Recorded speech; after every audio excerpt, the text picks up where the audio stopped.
Hello dear student, welcome to my channel. आज हम पढ़ने वाले हैं कंसंट्रेशन का 6 point mole fraction. Mole fraction को हम डिनोटेट करते हैं x से। अब बच्चों, मोल फ्रैक्शन कैसे फाइंड किया जाता है? मोल फ्रैक्शन फाइंड करने के लिए मैंने एक कंटेनर लिया। इस कंटेनर के अंदर मैंने दो कंपोनेंट a और b, दो कंपोनेंट लिए, एक लिया a और एक लिया b। तो बच्चों ध्यान रखना कि सॉल्यूशन के अंदर किसी का भी मोल फ्रैक्शन फाइंड करना है, किसी भी एक कंपोनेंट का मोल फ्रैक्शन फाइंड करना है, मोल फ्रैक्शन को डिनोटेट करते हैं x से। जैसे a का मोल फ्रैक्शन फाइंड करना है तो मैंने लिखा xa। तो सॉल्यूशन के अंदर किसी भी कंपोनेंट का मोल फ्रैक्शन, एक कंपोनेंट का मोल फ्रैक्शन फाइंड करना है तो उस कंपोनेंट के नंबर ऑफ मोल्स, उस कंपोनेंट के नंबर ऑफ मोल्स, जैसे xa फाइंड करना है तो xa फाइंड करने के लिए उस xa के a के नंबर ऑफ मोल्स, a के नंबर ऑफ मोल्स को हम किससे डिनोटेट करेंगे? नंबर ऑफ मोल्स को Na से। और उस A के नंबर ऑफ मोल्स के अंदर हम टोटल नंबर ऑफ मोल्स का डिवाइड देंगे। तो टोटल नंबर ऑफ मोल्स कितने होंगे? Na plus Nb। क्यों? क्योंकि सॉल्यूशन के अंदर कितने कंपोनेंट है? मैंने कितने लाइट किए? दो। अगर सॉल्यूशन के अंदर तीन कंपोनेंट होते तो हम लिखते हैं Na upon Na plus Nb plus Nc। तो बच्चों, सॉल्यूशन के अंदर किसी भी कंपोनेंट का मोल फ्रैक्शन फाइंड करना है तो हमको क्या करना है कि सबसे पहले उस कंपोनेंट के नंबर ऑफ मोल्स लिखने हैं और उस नंबर ऑफ मोल्स के अंदर टोटल नंबर ऑफ मोल्स का डिवाइड दिया जाता है। जैसे मेरे को XB फाइंड करना है। बच्चों क्या फाइंड करना है? XB। तो सॉल्यूशन के अंदर XB क्या होगा? B के नंबर ऑफ मोल्स को हम लिखेंगे NB upon total number of moles. Total number of moles किसके आएंगे? A के और B के। तो सॉल्यूशन के अंदर किसी भी कंपोनेंट का मोल फ्रैक्शन फाइंड करने का ये तरीका मैंने आपको बताया। अगर C होता, अगर ये कंपोनेंट C और ऐड किया जाता तो XC कैसे फाइंड किया जाता? C के number of moles NC upon Na plus Nb plus Nc। तो मोल फ्रैक्शन फाइंड करने का ये मैंने फॉर्मूला आपको बता दिया। अब बच्चों, एक बहुत ही इंपॉर्टेंट चीज है कि सॉल्यूशन के अंदर कितने भी कंपोनेंट हो, उनकी मोल फ्रैक्शन का सम ऑलवेज 1 होगा, ऑलवेज 1। जैसे सॉल्यूशन के अंदर मैंने दो कंपोनेंट लिए थे तो दो कंपोनेंट का मोल फ्रैक्शन ऑलवेज 1 होगा। अगर सॉल्यूशन के अंदर हमको किसी एक कंपोनेंट की मोल फ्रैक्शन दे रखी है, सपोज दैट मेरे को XB की वैल्यू दे रखी है और मेरे को XA फाइंड करना है। क्या फाइंड करना है? XA। तो XA फाइंड करने के लिए मेरे को ये फॉर्मूला लगाने की जरूरत नहीं है। बच्चों, XB फाइंड करना है तो मैं क्या करूंगा? 1 में से XA को सब्सट्रैक्ट कर लूंगा। 1 में से किसको सब्सट्रैक्ट कर लूंगा? XA। तो मेरे को क्या फाइंड हो जाएगा? XB। तो बच्चों, मोल फ्रैक्शन के बाद 7th जो कंसंट्रेशन की टाइप आती है जिसका नाम है नॉर्मलिटी। नॉर्मलिटी को हम डिनोटेट करते हैं कैपिटल N से। अब नॉर्मलिटी होता क्या कि 1 लीटर सॉल्यूशन के अंदर, बच्चों ध्यान रखना, 1 लीटर सॉल्यूशन के अंदर जितने number of gram equivalents solute के प्रेजेंट हो, किसके प्रेजेंट हो? 1 लीटर सॉल्यूशन बनाया आपने, उसके अंदर सॉल्यूट प्रेजेंट हो गई होगा, क्योंकि सॉल्यूशन किससे मिलकर बना होता है? सॉल्यूट और सॉल्वेंट से। तो 1 लीटर सॉल्यूशन के अंदर जितने number of gram equivalent solute के प्रेजेंट हो वह उसकी नॉर्मलिटी कहलाती है। क्या कहलाती है? नॉर्मलिटी। तो नॉर्मलिटी का सिंपल सा फॉर्मूला है number of gram equivalent of solute. किसका बेटा? Number of gram equivalent of solute. Solute के number of gram equivalent find करना है अपॉन वॉल्यूम ऑफ सॉल्यूशन। किसमें? लीटर में। बच्चों, सबसे इंपॉर्टेंट चीज है कि हम number of gram equivalent find कैसे करेंगे। तो number of gram equivalent find करने के लिए ये मैंने फॉर्मूला लिखा है। किसी का भी number of gram equivalent find करना है, सॉल्यूट का ग्राम इक्विवेलेंट फाइंड करना है तो सॉल्यूट का जो गिवन मास दे रखा होगा क्वेश्चन के अंदर, उसके अंदर इक्विवेलेंट मास का डिवाइड देंगे। अब आप बोलोगे सर इक्विवेलेंट मास कैसे फाइंड करेंगे? इक्विवेलेंट मास फाइंड करने के लिए हमको क्या करना है? मोलर मास के अंदर, मोलर मास जो हमको सॉल्यूट दे रखा है उसके मोलर मास के अंदर हम किसका डिवाइड देंगे? वैलेंसी। अब आप बोलोगे सर वैलेंसी कैसे फाइंड करेंगे? सपोज दैट कि अगर सॉल्यूट एसिड है, बच्चों अगर सॉल्यूट एसिड है तो एसिड की वैलेंसी हमेशा उसकी बेसिसिटी होती है। क्या होती है? उसकी बेसिसिटी। तो एसिड की वैलेंसी फाइंड करने के लिए उसकी बेसिसिटी फाइंड करेंगे। बेसिसिटी का मतलब ये होगा कि उस एसिड, वो एसिड है कितने H प्लस आयन निकालेगा, कितने H प्लस आयन को रिलीज करेगा, तो उसकी बेसिसिटी हम फाइंड करेंगे, वह उसकी वैलेंसी कहलाएगी। जैसे फॉर एग्जांपल HCl है, वो एक H प्लस आयन रिलीज करेगा तो उसकी बेसिसिटी या उसकी वैलेंसी या बेसिसिटी कितनी होगी? HCl की 1 होगी। H2SO4 है, वो 2 H प्लस आयन को रिलीज करेगा तो उसकी बेसिसिटी कितनी होगी? 2 होगी। मतलब उसकी वैलेंसी कितनी होगी? 2 होगी। अब जैसे अगर सॉल्यूट बेस में दे रखा है तो बेस में दे रखा है तो उसकी हम एसिडिटी फाइंड करते हैं। बच्चों क्या फाइंड करते हैं? एसिडिटी फाइंड करते हैं। फॉर एग्जांपल कैल्शियम हाइड्रोक्साइड है, एसिडिटी फाइंड करने का मतलब ये हो गया कि उस सॉल्यूट जो बेस दे रखा है वो कितने OH आयन देगा। तो कैल्शियम हाइड्रोक्साइड है वो कितने OH आयन देगा? 2 OH आयन देगा। तो उसकी एसिडिटी कितनी कहलाएगी? 2। मतलब उसकी वैलेंसी, कैल्शियम हाइड्रोक्साइड की वैलेंसी कितनी कहलाएगी? 2। एल्यूमिनियम हाइड्रोक्साइड है वो 3 OH नेगेटिव आयन देगा, 3 OH नेगेटिव आयन देगा। तो उसकी एसिडिटी कितनी कहलाएगी? 3। मतलब एल्यूमिनियम हाइड्रोक्साइड की वैलेंसी 3 कहलाएगी। तो वैलेंसी फाइंड करने का आपको फॉर्मूला आ गया। सॉल्यूशन का एक पोर्शन लेते हैं ppm। ppm का मतलब होता है पार्ट्स पर मिलियन। पार्ट्स पर मिलियन कब फाइंड किया जाता है? जब सॉल्यूशन के अंदर सॉल्यूट लेस अमाउंट में हो, बहुत लेस अमाउंट में हो, तो उसकी कंसंट्रेशन को ppm के द्वारा आइडेंटिफाई किया जाता है। इसकी डेफिनेशन है it is the number of gram of solute पर 10 लाख ग्राम सॉल्यूशन। तो ppm का फॉर्मूला हुआ अमाउंट ऑफ सॉल्यूट ग्राम में, अमाउंट ऑफ सॉल्यूशन ग्राम में, और हम इसको मल्टीप्लाई करेंगे 10 टू पावर 6, क्योंकि पीछे क्या रखा? मिलियन दे रखा है। तो मिलियन दे रखा है तो हम इससे किससे मल्टीप्लाई करेंगे? 10 टू पावर 6 से। एक एग्जांपल के द्वारा इसको हम समझाएंगे। जैसे आपको बोला गया 20 ppm एक्वस NaOH सॉल्यूशन, इसको डिकोड करना है आपको, इसको समझाना है कि इसका मीनिंग क्या है। इसका मीनिंग ये है कि 20 ग्राम NaOH प्रेजेंट है 10 टू पावर 6 ग्राम सॉल्यूशन के अंदर। किसके अंदर प्रेजेंट है? 10 टू पावर 6 ग्राम सॉल्यूशन के अंदर। मतलब ppm कब फाइंड किया जाता है? जब सॉल्यूशन के अंदर सॉल्यूट लेस अमाउंट में हो। अब हम आगे पढ़ने वाले हैं सॉल्युबिलिटी, जो बहुत ही इंपॉर्टेंट पोर्शन है इस चैप्टर का। तो बच्चों अभी हमने कंसंट्रेशन के टाइप्स पढ़े। कंसंट्रेशन के टाइप्स के कुछ न्यूमेरिकल्स आते हैं, उस न्यूमेरिकल्स को अपन चैप्टर कंप्लीट होने के बाद मिलाएंगे।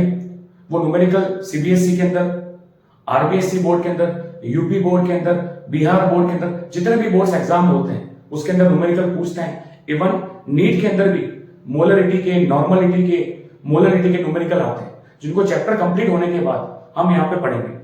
अभी हम जो पढ़ने वाले हैं जिसका नाम है सॉल्युबिलिटी। क्या नाम है? सॉल्युबिलिटी। तो सॉल्युबिलिटी की सबसे पहले हम डेफिनेशन पढ़ेंगे। सॉल्युबिलिटी किसे कहते हैं? Solubility of a substance is its maximum amount that can be dissolved in a specific amount of solvent at a specific temperature. Solubility किसे कहते हैं? Solubility of a substance is its maximum amount that can be dissolved in a specific amount of solvent at a specific temperature. शायद definition से आपको कुछ समझ में नहीं आया, तो हम इसको एक एक्सपेरिमेंट के द्वारा सॉल्युबिलिटी को समझेंगे। मैंने बच्चों क्या किया, एक रूम के अंदर मैंने कंटेनर लिया। उस कंटेनर के अंदर मैंने 1 लीटर सॉल्वेंट लिया। 1 लीटर क्या लिया? सॉल्वेंट लिया। अब बच्चों ध्यान रखना, मैं रूम की बात कर रहा हूं। रूम का टेम्परेचर कांस्टेंट है। टेम्परेचर क्या है? कांस्टेंट है। रूम का प्रेशर कांस्टेंट है। रूम का प्रेशर भी कांस्टेंट है। अब मैंने 1 लीटर सॉल्वेंट के फॉर्म में मैंने लिया वाटर। क्या लिया बच्चों? वाटर लिया। अब मैंने लेट किया, मैंने माना कि 1 लीटर वाटर के अंदर मैं करूंगा कितनी शुगर को? 200 ग्राम शुगर को डिसॉल्व करूंगा। तो 200 ग्राम मैंने शुगर इसके अंदर डाल दी। तो 200 ग्राम शुगर डाल दी, तो 200 ग्राम शुगर है उस 1 लीटर सॉल्वेंट के अंदर डिसॉल्व हो जाएगी। अब मैं अगर 200 ग्राम से ज्यादा डालने की कोशिश करूंगा तो वो शुगर उस सॉल्वेंट के अंदर डिसॉल्व नहीं होगी। तो ये क्या हो गया? 200 ग्राम क्या हो गया? इस मैक्सिमम अमाउंट क्या हो गया बेटा? मैक्सिमम अमाउंट हो गया। किसका अमाउंट हो गया? मैक्सिमम अमाउंट सॉल्यूट का हो गया। और टेम्परेचर भी हमको कांस्टेंट रखना है, प्रेशर भी कांस्टेंट रखना है, और सॉल्वेंट है वो भी स्पेसिफिक अमाउंट में लेना है। सॉल्वेंट भी क्या लेना है? स्पेसिफिक अमाउंट में लेना है। और 200 ग्राम शुगर होगी, वो उसका मैक्सिमम अमाउंट हो गया सॉल्यूट का। उससे ज्यादा अगर मैं उसको डिसॉल्व करना चाहूंगा तो वो डिसॉल्व नहीं होगी। तो 200 ग्राम शुगर है वो इसकी सॉल्युबिलिटी कहलाएगी। वो उसकी क्या कहलाएगी? सॉल्युबिलिटी। अब सॉल्युबिलिटी के लिए कौन कौन से फैक्टर अफेक्ट करते हैं? अब सॉल्युबिलिटी किस किस पर डिपेंड करती है? तो मैंने लिखा है it's depend upon the nature of solute and solvent. Solubility किस पर डिपेंड करती है? सॉल्यूट के और सॉल्वेंट के नेचर पर, और साथ में डिपेंड करती है टेम्परेचर और प्रेशर पर। मैंने आपको बता दिया कि टेम्परेचर भी हमको कांस्टेंट रखना है और प्रेशर भी कांस्टेंट रखना है। तो हम सबसे पहले पढ़ेंगे solubility of a solid in a liquid. Solubility of a solid in a liquid. तो सॉलिबिलिटी किसकी किसके अंदर बेटा? सॉलिड की लिक्विड के अंदर। लिक्विड के फॉर्म में मैंने लिया सॉल्वेंट, और लिक्विड के फॉर्म में सॉल्वेंट लेने के बाद उसके अंदर मैंने सॉलिड के फॉर्म में सॉल्यूट डाला।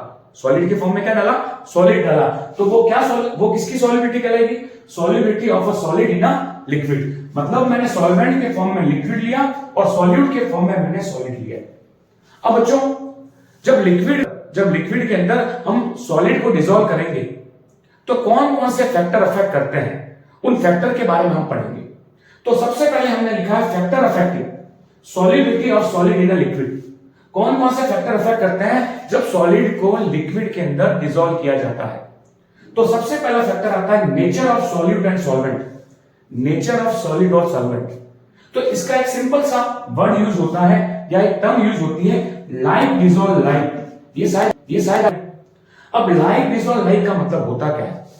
बच्चों मैं खुद हूं तो मेरे नेचर वालों से ही मिलेगा। मेरे दोस्त होंगे उनका नेचर मेरे से ही मिलेगा, या उनका नेचर मेरे से मिलेगा। मैं उन्हीं के साथ बातें करूंगा, मैं उन्हीं के साथ बैठूंगा, मैं उन्हीं के साथ डिनर पे जाऊंगा, मैं उन्हीं के साथ लंच करूंगा, मैं उन्हीं के साथ अपनी शेयरिंग करूंगा, सारी बातें। तो लाइक डिसॉल्व लाइक का मतलब क्या हो? उसी टाइप से सॉल्यूट और सॉल्वेंट का नेचर भी एक दूसरे से मिला हुआ होना चाहिए। एक दूसरे से मिला हुआ होना चाहिए कि जैसे सपोज दैट आप बोलोगे कैसे सर? तो मैंने क्या किया, एक कंटेनर लिया, उसके अंदर सॉल्यूट के फॉर्म में मैंने लिया NaCl और सॉल्वेंट के फॉर्म में लिया मैंने H2O वाटर। सॉल्वेंट के फॉर्म में क्या लिया? सॉल्वेंट के फॉर्म में मैंने लिया H2O और सॉल्यूट के फॉर्म में लिया मैंने NaCl। दोनों का नेचर सेम है। क्यों नेचर सेम है? क्योंकि वाटर है वो पोलर टेंडेंसी का होता है। पोलर का मतलब जिसके ऊपर चार्ज आता है, H पॉजिटिव और OH नेगेटिव। और NaCl है, NaCl भी कौन से नेचर का होता है? पोलर, Na पॉजिटिव और Cl नेगेटिव। और वाटर भी क्या होता है?